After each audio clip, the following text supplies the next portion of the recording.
Unplug, o programa feito pelos monitores da Unbox.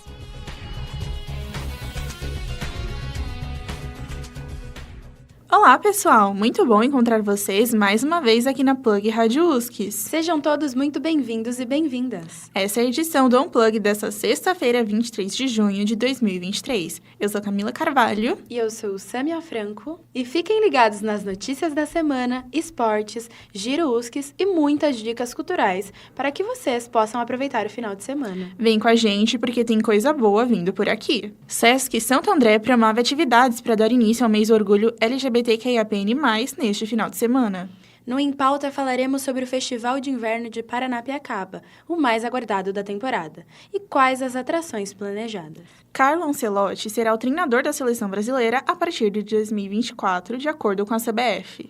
Projeto Inverno Seguro começou em São Caetano do Sul e busca oferecer assistência para comunidades carentes. Saiba tudo sobre o Plug News e o Pode Apitar em entrevista ao Giro USCS com Estela Bellini. Fique com a gente! O Unplug está só começando! O jornaleiro não passou, mas viemos te salvar. Está no ar as notícias da semana. A termomecânica intensifica ações em prol da sustentabilidade. O objetivo da empresa, líder na transformação de cobre e ligas, é promover o desenvolvimento sustentável e atender às demandas de ESG, Environmental, Social and Corporate Governance. O foco do trabalho é reduzir a geração de resíduos, realizar o reaproveitamento de água, aprimorar a eficiência energética e controlar as emissões atmosféricas. A conscientização e a criação de uma cultura sustentável são considerados pilares fundamentais para alcançar essas metas. Para isso, a termomecânica promove a Semana do Meio Ambiente, que inclui comunicados diários com dicas relacionadas à sustentabilidade e desenvolve projetos anuais em todas as áreas, visando a redução do consumo nos processos. Esses projetos são transformados em metas para os gestores implementarem ao longo do ano, sendo monitorados e avaliados após sua implementação.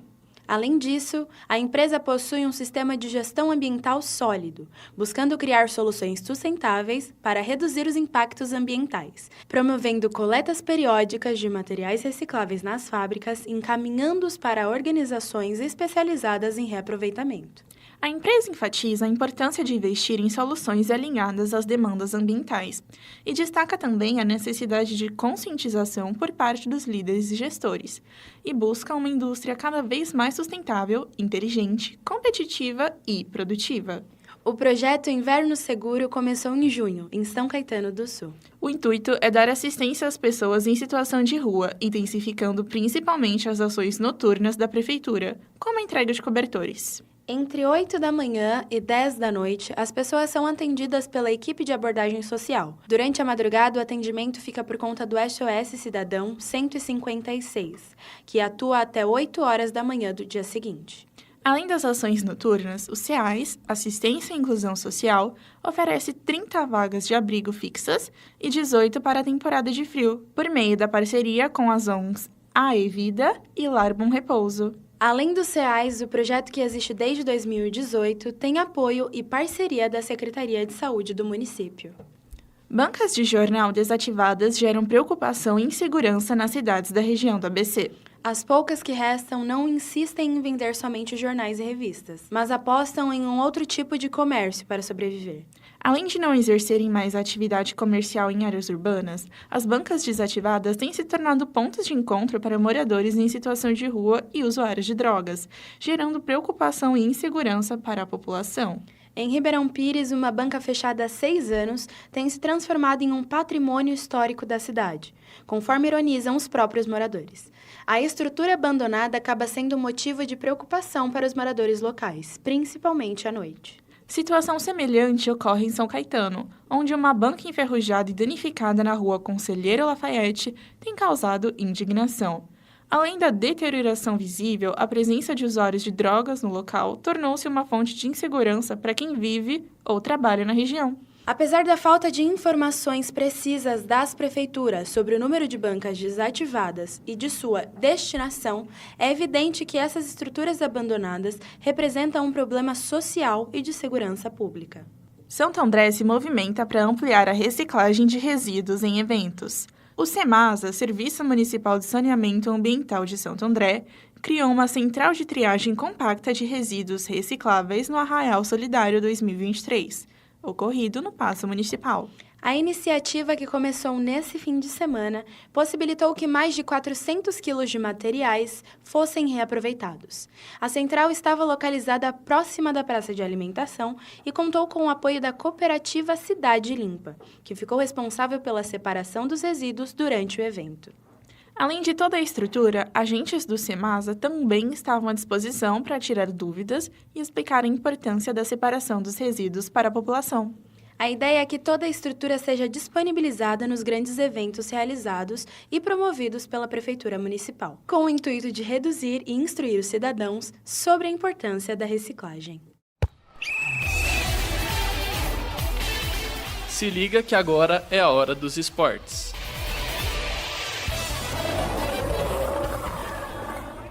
Para a CBF, o martelo está batido. Carlo Ancelotti será o treinador da seleção brasileira a partir de 2024. Legalmente, ele não pode assinar nenhum contrato até janeiro, mas a entidade entende já ter garantias do negócio. Uma delas é que Ancelotti vai indicar alguém na Europa para fazer a transição na seleção até a sua chegada.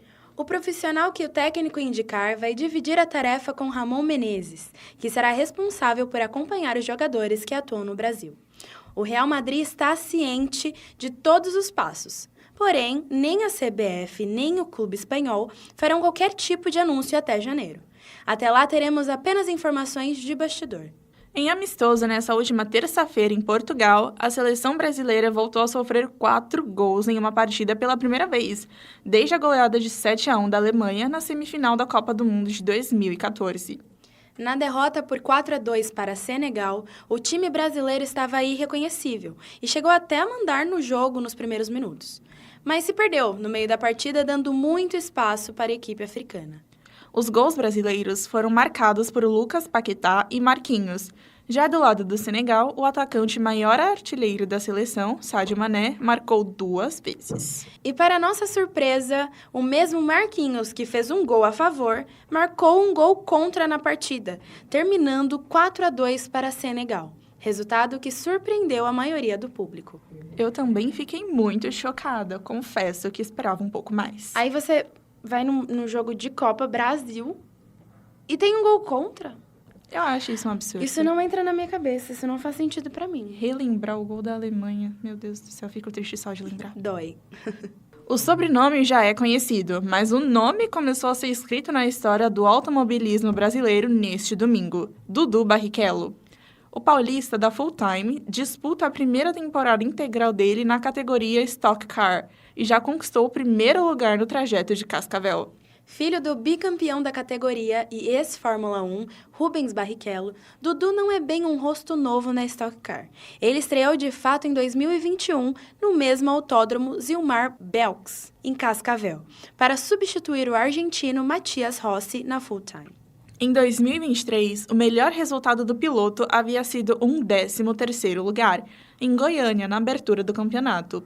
Dudu, porém, sofreu um acidente no retorno da Stock Car na desafiadora pista de Tarumã. Logo depois, descobriu a existência de 4 pedras nos rins e teve que ser submetido à cirurgia.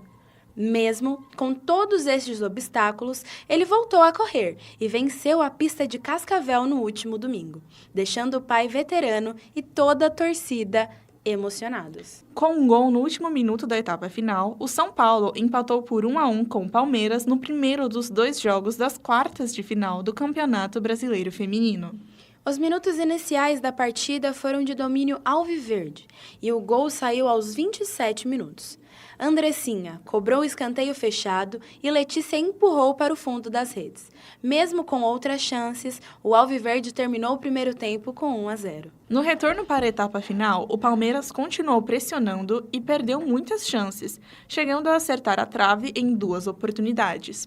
Porém, o ditado "quem não faz toma" veio à tona e, aos 44 minutos do segundo tempo, a volante Maressa marcou e empatou a partida para o tricolor. A decisão da vaga na semifinal será realizada no próximo domingo, às 10 horas da manhã, no Allianz Parque, estádio do Palmeiras. Em Pauta, a nossa entrevista da semana. E no Em Pauta de hoje, o destaque é para um evento já tradicional e bastante conhecido e esperado pela população, e combina bastante com esse clima de inverno, o Festival de Inverno de Paranapiacaba de 2023. Localizado em Santo André, o distrito de Paranapiacaba é uma vila pitoresca que parece que ficou guardada no tempo, por conservar a antiga estrutura europeia. E no meio de tanta história, a Prefeitura de Santo André anualmente realiza o Festival de Inverno, aguardado pelos moradores e turistas, e sempre promete uma programação imperdível. E para falar um pouco mais sobre o FIP 2023, recebemos aqui o secretário do Meio Ambiente de Santo André, Fábio Picarelli. Seja bem-vindo, Fábio. Olá, pessoal da Rádio USCS, é um prazer falar com vocês. Vamos falar um pouquinho sobre o Festival de Inverno de Paranapiacaba, que está indo para a sua 22ª versão. Então, são 22 anos de história já e de fomento ao comércio local e às atividades da Vila Histórica Inglesa de Paranapiacaba.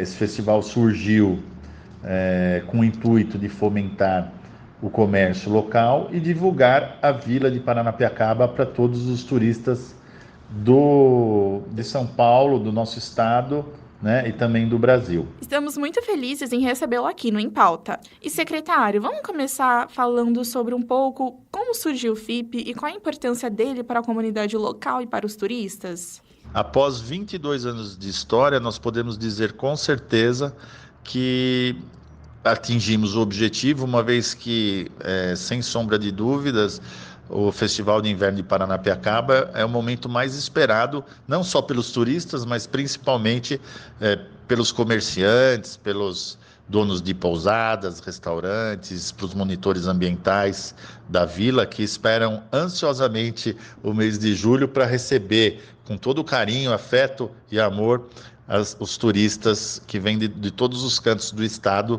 e do Brasil para conhecer a vila nesse período frio, que é muito gostoso. Perfeito. O Festival de Inverno de Paranapiacaba é considerado o evento mais esperado da região nessa época.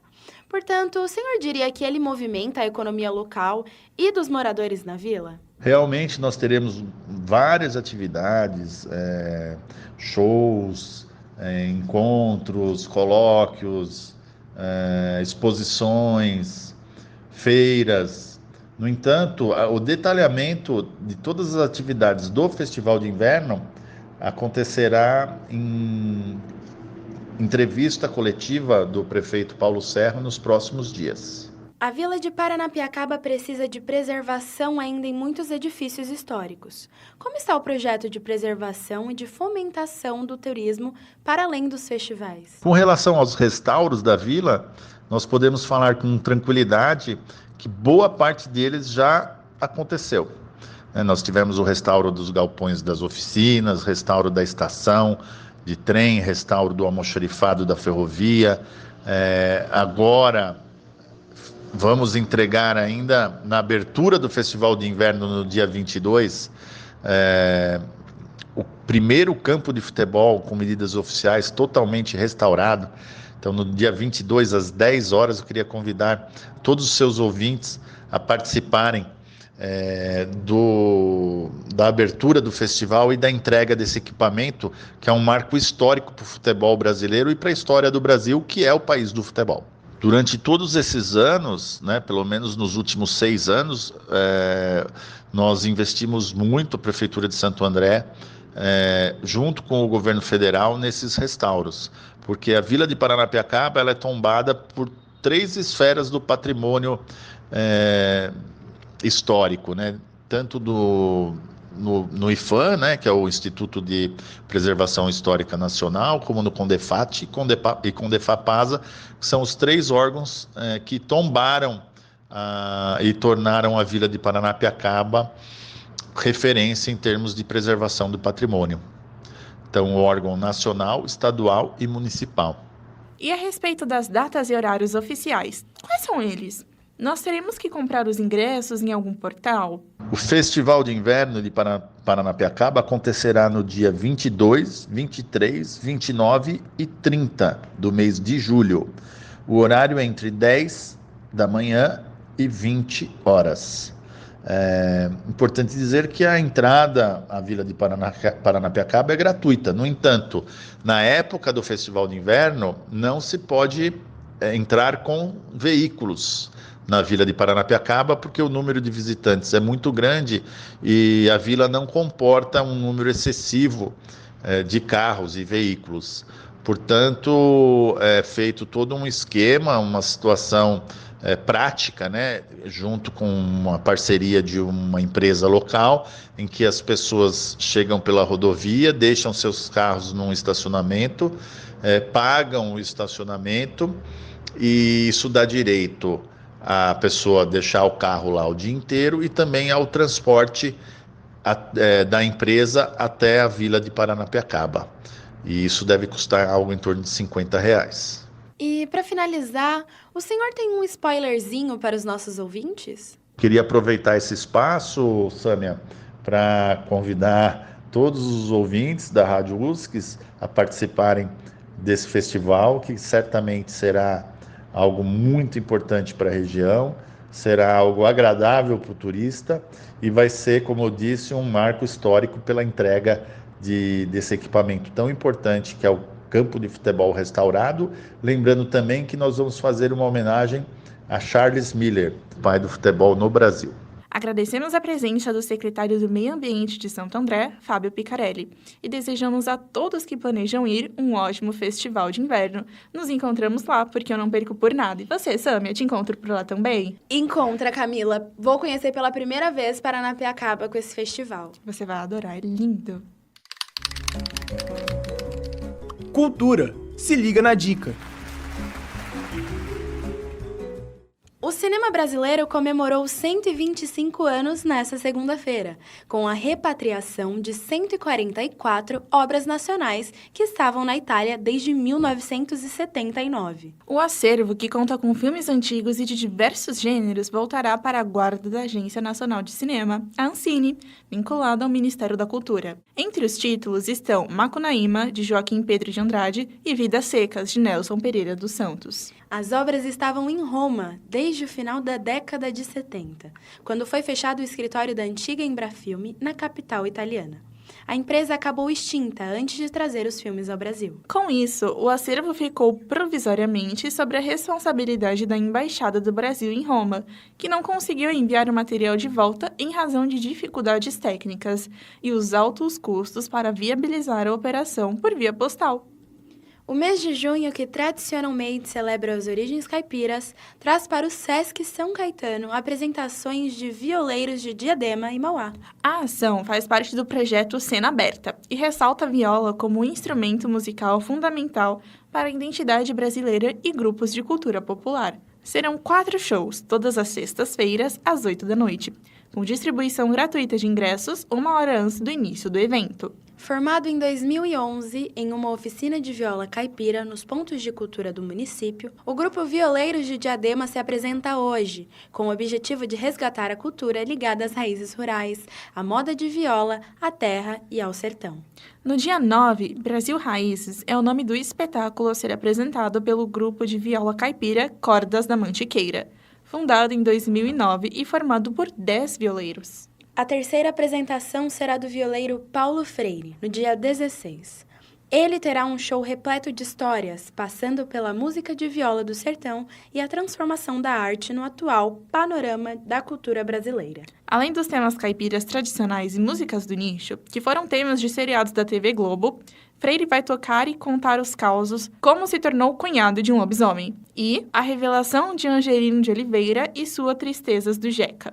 A apresentação terá tradução em Libras. Ressaltando a importância da participação feminina na música e preservação da cultura popular, o projeto Orquestra Barbarense Feminina de Viola Caipira se apresentará dia 23.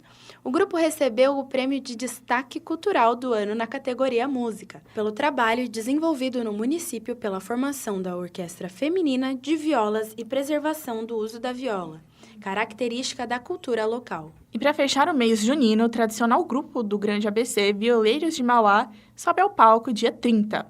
Fundado em 1990, possui 5 trabalhos fonográficos e já levaram o som de suas violas em mais de 1.000 apresentações. E lembrando que todas as apresentações são no Sesc São Caetano. E Sâmia, embora eu seja de Mauá, quero ir apreciar os meus conterrâneos em São Caetano. Eu também irei, porque eu sou de São Caetano. Olha só, a dupla perfeita. O Sesc Santo André promoverá 3 atividades neste fim de semana para dar início ao mês do orgulho LGBTQIAPN+. As iniciativas envolvem rodas de conversa, comercialização de produtos feitos por pessoas da comunidade e atividades esportivas. Toda a programação é gratuita e ocorre na Rua Tamaro Taca, número 302, na Vila Guiomar. O sábado no Sesc começa às 11 da manhã, com a última edição do Ciclo de Memórias LGBTQIAPN+, do Grande ABC, realizado no Espaço de Tecnologia e Arte. E o projeto promove reuniões para compartilhar histórias sobre a comunidade na região. Para fechar a série de 4 encontros, os convidados são o ativista Léo Paulino, cofundador da organização Transformações, Transformando Vida, e Marli Campestre, proprietária do Bar da Marli, que após quase 50 anos de funcionamento, se tornou referência para mulheres trans, travestis e trabalhadores sexuais na Avenida Industrial, em Santo André. A mediação será feita por Marcos Tolentino, historiador e pesquisador do núcleo Vote LGBT e Acervo Bajubá. Você já conhece o Sabina, Escola Parque do Conhecimento em Santo André? O Sabina, como é conhecido, é enorme e super indicado para crianças e adolescentes que estão entrando em férias. Ocupa uma área de 12.000 metros quadrados e oferece uma ampla gama de atividades e exposições interativas. Logo na entrada, os visitantes são recebidos por uma réplica de um dinossauro em tamanho real, que proporciona uma experiência única e imersiva, transportando os visitantes para o mundo pré-histórico. Uma das atrações mais populares do Sabina é o Planetário, que oferece sessões de projeção de alta tecnologia. Os visitantes podem desvendar os mistérios do universo e explorar planetas distantes, sem sair do lugar. É uma experiência educativa e imersiva, que encanta crianças e adultos igualmente. O endereço do Sabina é Rua Juquiá, sem número, Vila Eudizia, em Santo André. O horário de funcionamento vai das 9 da manhã às 5 da tarde, de terça a domingo. Gostou? É muito legal e muito educativo. Uma ótima opção de passeio para levar a criançada nas férias. Ah, eu posso ir? Se eu te contar que eu ia no Sabina, minha mãe me levava quando eu era pequena, eu amava. Era o meu passeio favorito. Ela falava, vamos no Sabina. Nossa, amo animação Sabina, total. É incrível. Nossa, mas sim, eu sinto muita falta de ir lá, adorava. porque é muito legal. Tinha os pinguins. Os pinguins. E lembra que dava pra passar a mão na água viva? Não, disso eu não lembro. Dava pra passar... Não, na raia. Ai, Podia, mas é não verdade. pode mais. E deixa eu te fazer uma pergunta, é você que criou a pauta. Quanto que é? O quê? É Sabina. Ainda tem que pagar? O estudante não paga meio? É? Vamos. É de graça. Cara, é muito inacessível lá. Nossa, então deve lotar aquele lugar. O Unplug fica por aqui. Obrigada pela companhia. Eu sou a Sâmia Franco e desejo um ótimo final de semana para vocês. Eu sou a Camila Carvalho e desejo uma ótima sexta-feira e um excelente final de semana.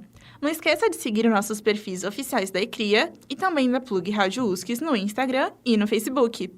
A Plug Rádio USCS está no portal plugradiouscs.com.br e também está no Spotify e no YouTube. Segue a gente lá. Ótimo fim de semana e boas férias. Voltaremos em agosto com força total, gente. Esperamos vocês após as férias, sempre às sextas-feiras, às 5 da tarde. Tchau. Tchau. Até a próxima.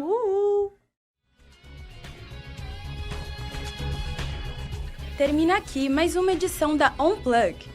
Obrigada por ficarem conosco. Na próxima sexta, às 5 da tarde, tem mais.